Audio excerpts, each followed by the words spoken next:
Hi everyone, it's Chenzo from Reality Art Pod, here to rank the Big Brother 28 players based on where they stand in the game as of the end of the Week 3 Thursday Eviction episode. This week we saw Kamu winning HOH, Lyric winning the veto, Mallerie returning her tapes in the blockbuster, and when Jason and Lala faced a vote, Jason was evicted by a vote of 12-0. Before I dive in, links in the description to my playlist to catch up on my recaps and rankings. If you like the videos, consider liking, subscribing, and even commenting your own rankings. But let's dive into it. This week we lost Jason, who last week I ranked 9th. He came into this week having just saved his own life in the blockbuster. Kamu winning HOH set the week on the wrong foot for Jason. Not just someone from the other side, but someone from the other side who has it out for you for whatever reason. He tries his best, starts the week off attempting to play the game, but it blows up in his face. The way he plays really is messy. He was trying to get in with the power players, but did it all the wrong way. He had another public blow up, albeit provoked, at the tea party, and the following day with the tea kettle, but I don't think he gained or lost any fans in the house through all of it. The people who loved him still loved him, the people who hated him still did, but all of that happening did increase Jason's chances of getting the power. He came into Thursday's eviction yet again toast if he didn't win the blockbuster, then he lost. Had he stayed, I do think he could have got his footing with his side winning some power through HOHs or time capsules, but we'll never know. In 14th, I have Latrice, who last week was 8th, and I do regret putting her so highly last week in retrospect. At the time, I felt she was improving. She'd just formed the Honor Society Alliance that the show even thought could be a thing, showing it on Unlocked, but that fell apart as soon as it was created. She ends up on the block, having diary room after diary room telling us she's about to turn up the heat and save herself. I was just like, this is hopeless. She has very little game. She's not able to campaign for herself. Her fate in the game truly relies on the house deciding to keep her because she's the weakest player on the block. Even still, she's on the verge of getting voted out this week. The night before eviction, when she might not have the votes to stay, she goes up to the HOH room where Angela, Kamu, and Dee, some of the most powerful players in the game, are hanging out. I'm like, okay, Lala is about to campaign. She sits down, puts the headphones on, and just listens to music and dances in silence. That was the moment I decided Lala would be dead last on this list. Then she showed up to the blockbuster, seemingly resigned to losing, not even dressed for it. She does lose and is kept. I'm back to feeling like she'll be there for a long time, and as long as she's there, she still has a chance, but I was not impressed this week. In 13th, I have Drew, who was 3rd last week. I'd been so impressed with his ability to be social with all the different groups, but this week, the suspicion grew and grew. His Toolshed Alliance continue to think he's a sketchy mess. They talk badly about him all the time, but he seems loyal to them and consistently brings them information. They give him no appreciation, and when he tries to weigh in, they don't take his thoughts into account and make it quite obvious they will never follow a plan he comes up with. Then there's the other side of the house, his actual friends. They want to work with him, collaborate with him, they like him more than his allies do, but every time they try to talk game, he's so cagey and dishonest. They bring him good plans, he changes the subject, deflects with jokes, gives them bad advice, distracts Melody. He is the reason the other side can't get their shit together. As someone who watches reality TV, I get that he sees that teaming up with the icons early on is a good idea, especially when there's fan voting for powers, because you want to be on the side that's getting all the powers and not on the side that's scrambling and getting powers used on you. But now the second power's in the house. Your icons either didn't win the power or they did win it and they don't trust you enough to tell you. That's your sign that this strategy isn't working. It baffles me that he's choosing to be on the bottom of this Toolshed Alliance, where he and Barrett are either 7th and 8th or 4th and 5th, when they could just jump ship and be the leaders of the new majority alliance. Not only is he choosing the wrong side overall, but his own side is planning to target him this week. Imagine me putting someone any higher than this when their own strong allies are planning for them to go home. In 12th, I have Chuck, who was 11th. You know, last week, I thought Chuck was on the up and up, but here he is on the down and down. Chuck's game is so two-dimensional. He's there, he's got his alliances that he's happy with, and they've been good to him. He was talking a lot this week, even though he was very sick, usually saying a lot of nothing. He just doesn't have leadership qualities from what I've seen. He's a pawn in everyone's game, and pawns do go home. In 11th, I have Haley, who last week was 12th. Last week, I wanted to see her grow more relationships, and for a while this week, I thought she was doing that, but she continues to rub people the wrong way. Her relationship with Kamu gets put on blast, builds her target. She just never does herself any favors in the game. She continues to make nasty comments. I'd loop Chuck and Haley together in a bucket of people who will go home if the other side wins HOH, though the other side isn't very good at competitions, so could be worse. In 10th, I have Barrett, who last week was 6th. His game continues to get worse and worse. He thinks he's slick, being the middleman, but but everyone is onto he and Drew. He seems aware that Devons is lying to him about the power, but doesn't seem to care. He just has no game in general. He couldn't convince his alliance to save his one friend if she was against Lala, and he didn't try that valiantly to save Mallerie. He was going to let her go, and I just don't respect that and struggle to believe that people are going to reward this with money. In ninth, I have Taylor, who last week was 13th. After a passive week last week, this week she woke up a bit. She's got a bond with Kamu, which made her comfortable enough to approach Kamu with her plan to make a 5-person alliance with a +1 tether. I like the initiative to get more involved from Taylor when many aren't taking initiative. I don't like that the plan was just not a good plan and showed that she just doesn't really recognize that the group she's trying to form would never work, and she can't really trust Kamu and especially Devons. I also don't love that she's more focused on making that work over trying to help organize the other side of the house. Toward the end of the week, she's needed for her side of the house to be involved in their strategy, but teeters too much to be loyal to Lala. Given the things I said earlier about Lala, she's choosing the wrong allies and not realizing how serious the situation is. Angela, D, and Haley are coming for her. She has no idea. Now she's lost Jason, who was her strongest competitive ally left. I'm just worried about her judgment, especially in the short term. In eighth, I have Mallerie, who last week was 14th. Following a very passive week last week, it was no surprise when she was an easy nominee for Kamu, who she hasn't put that much effort into. She's one of the better competitors on her side and is also beloved by her side of the house, who know they need her. If she wins the next HOH, she likely won't nominate Devons. She said she wants to reward him for being the only HOH who didn't nominate her, but probably would nominate D and Kamu, who did nominate her, which could end up with Devons using his power to save D and ruin her HOH. So let's hope she wins power and uses it wisely. In seventh, I have Melody, who last week was 10th. After being nominated last week, Kamu quickly assured her she was going to be fine. She was acting very comfortable and she could live safely, as Kamu never seriously considered nominating her. She works through the week to try to save Mallerie and at times Jason. When she finishes her fake conversations with her mom on the phone, she's very motivated to get stuff done that will help her, but then she makes some progress around the house. When she gets to Drew, he ruins her plans by being constantly unserious and scared, non-committal, and blowing her momentum. But I was very impressed with her throughout the week. She was trying, and the show is acknowledging that she is the strategic leader of her side of the house. Even through all of that, she's not often mentioned as a target, but that could change soon. Hopefully, if someone on her side wins HOH, they take her word into account. In sixth, I have Kamu, who last week was 7th. I've been moving him around this list all week. He's been in power since he got into the house. I have to put him up this high begrudgingly because even though he's the player there I like the least, he's playing a pretty good game. He's in the majority alliance, and in that majority, he's not only in a power trio with Chuck and Haley, he's got strong one-on-one bonds with Devons and D separately and together. He's the one who's manipulating Drew. He knew what he wanted to happen this week, and while he made himself look like an asshat while doing that, he still did accomplish what he wanted to accomplish. He's manipulating Yash and Taylor, but I'm so beyond over this guy. At this point, I've seen enough to judge his character. As I was writing this, I'm scrolling through Twitter and I see the video from Instagram of him mocking someone getting arrested and laughing, saying they're George Floyd. I bring this up because there is a small chance that he gets removed from the house once this hits TMZ, so that did give me an excuse to put him lower than I originally had him. Also, when his alliance turns on Drew, as they're planning to, that will hurt his game, and his actions outside of the house have hurt his whole alliance's chances of getting a power, so moving him from 3rd to 6th. In 5th, I have Angela, who was 1st last week. I thought she did good work socially and strategically in week 2, but this week, her vibes were off to me. She hasn't been her usual silly self. Instead, she's often acting entitled, and it feels like having friends be HOH for 3 weeks has given her a bit of contact high HOH-itis. If she continues to go down that path, she'll undo the work that she's put into the last few weeks. She's been putting effort into relationships with Lala, Mallerie, even Jason, so losing any of them is a loss of a jury vote for her. So she's just buttering people up to have them go home and watch from the couch. With all that said, even though she's not playing as well, she's still well aligned and her Angela outbursts haven't blown back on her yet. And she still has Devons secretly having the power and willing to use it on her, so she should be there for a while. I just wish she'd realize she's going to the end with people who will all beat her in competitions and a jury vote. In 4th, I have Yash, who last week was 15th. Yash is a hard player to pin down because he's friendly with both sides, but isn't locked in with either side. He's in the Dapper Dan's alliance with Barrett, Devons, and Drew. Even in that, he feels like the tag along, but he avoided being nominated again. I wish I could give him strategic credit for avoiding nomination, but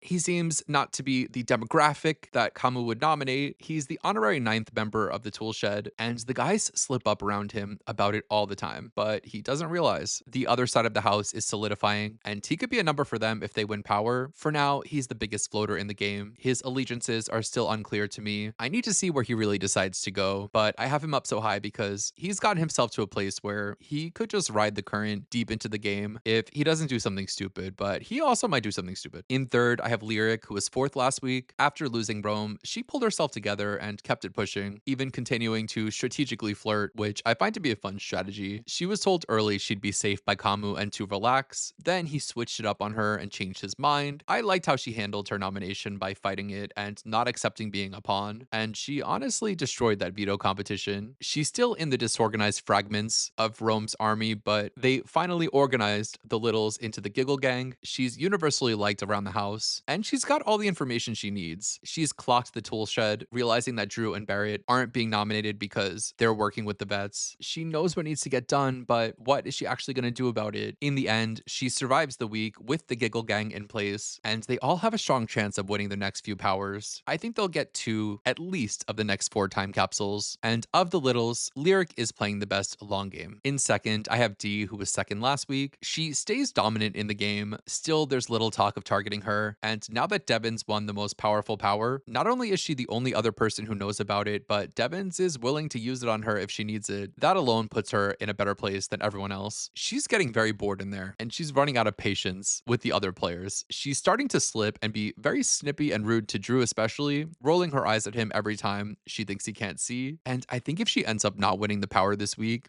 she may have a crash out, which is something to keep an eye on. But in first, I have Devons, who last week was fifth, after what I thought was a messy round of gameplay last week. Dun dun dun dun! The big story this week was him being handed the Diamond Power of Veto, not only one of the most powerful powers in BB history, but the most powerful power of the ones available this season, which is honestly demoralizingly unfair. And it lasts for 6 weeks, which is way too long, but he's clearly the most powerful player in the house, and he knows it. He's being very, very cocky. We've never seen him in such a good spot, and it's never a good look when the underdog becomes the overdog and starts acting cocky. That's some behavior that's going to contribute to the other side getting more support from America. I truly do feel a downfall coming. It may not be this week or the next, but the pride comes before the fall. So those are my rankings for week 3. Let me know in the comments who you think is in the worst and best spots this week. If you like the video, consider liking and subscribing. I'll be back on Sunday to recap the nominations episode. Until next time, you know where to find me. Bye.